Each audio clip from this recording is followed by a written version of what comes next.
Welcome to the Daily Blade.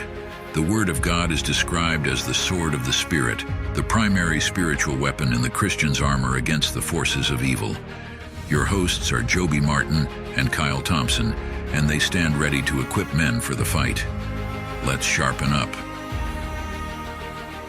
All right, guys, let's put a bow on this week. All week this week on the Daily Blade, we've been focusing on Ecclesiastes 3, verses 1 through 8, and I'll read it again here.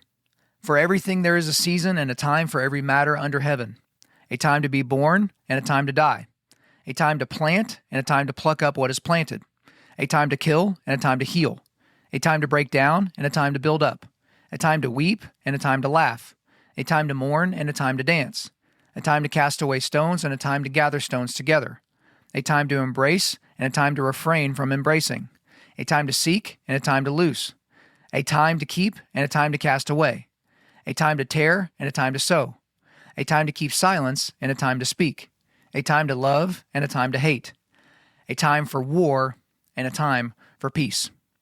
Yesterday we talked about the first part of verse 8. Today we're keying in on the latter part of verse 8, a time for war and a time for peace. So everyone listening to this has experienced peace at some point in their lives, right? And when I say peace, I mean peace in the land. I mean the absence of actual warfare. But some of you, and ever-growing smaller percentage of some of yous in this country, have actually seen war. You have actually been a part of it.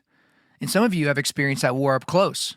Some of you can still remember what it feels like, what it sounds like, what it smells like. And some of you have left parts of you on the battlefield, whether physically or mentally. And some of you have had to say goodbye to brothers in arms.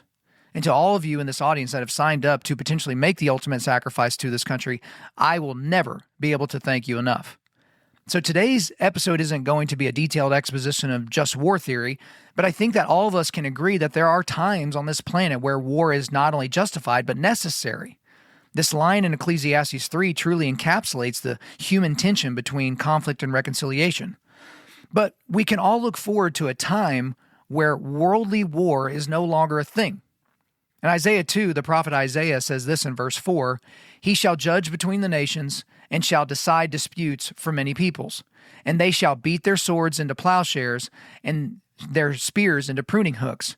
Nations shall not lift up sword against nation, neither shall they learn war anymore." Now, if you're a pacifistic doofus, then you take this passage to mean that we should destroy all of our firearms and means of protecting ourselves, which is obviously not the point of this verse. The point is that someday God will make all of the weapons of war unnecessary. This is the work of God, not us. Because as John says in Revelation 21:4, he will wipe away every tear from their eyes, and death shall be no more. Neither shall there be mourning, nor crying, nor pain anymore, for the former things have passed away. I mean, basically, there will be a time where all of the effects of sin are no more, which would include war. But for us as believers, we know that the war for this world isn't confined to this world.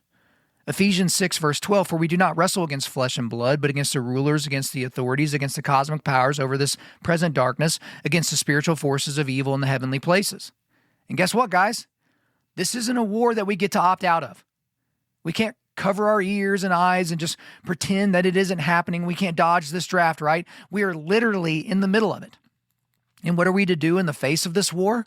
Let's let Paul continue here in Ephesians 6, starting in 13. "Therefore take up the whole armor of God, that you may be able to withstand in the evil day, and having done all, to stand firm. Stand therefore, having fastened on the belt of truth, and having put on the breastplate of righteousness, and as shoes for your feet, having put on the readiness given by the gospel of peace. In all circumstances take up the shield of faith, with which you can extinguish all the flaming darts of the evil one. And take the helmet of salvation and the sword of the Spirit, which is the word of God, praying at all times in the Spirit with all prayer and supplication. To that end, keep alert with all perseverance, making supplication for all the saints, and also for me, that words may be given to me in opening my mouth boldly to proclaim the mystery of the gospel, for which I am an ambassador in chains, that I may declare it boldly as I ought to speak." So most of us don't have to prepare for times of peace, right? We just have to accept it and live in it. But all of us must stand ready for war, especially in the spiritual realm. For there is a time for war and a time for peace, and we should make sure that we are not caught flat-footed. Thank you for your attention this week. Stay sharp. Thank you for listening to today's episode. Before you go, if you want to help equip other men for the fight, share this podcast around and leave us a 5-star rating and review. Stay sharp.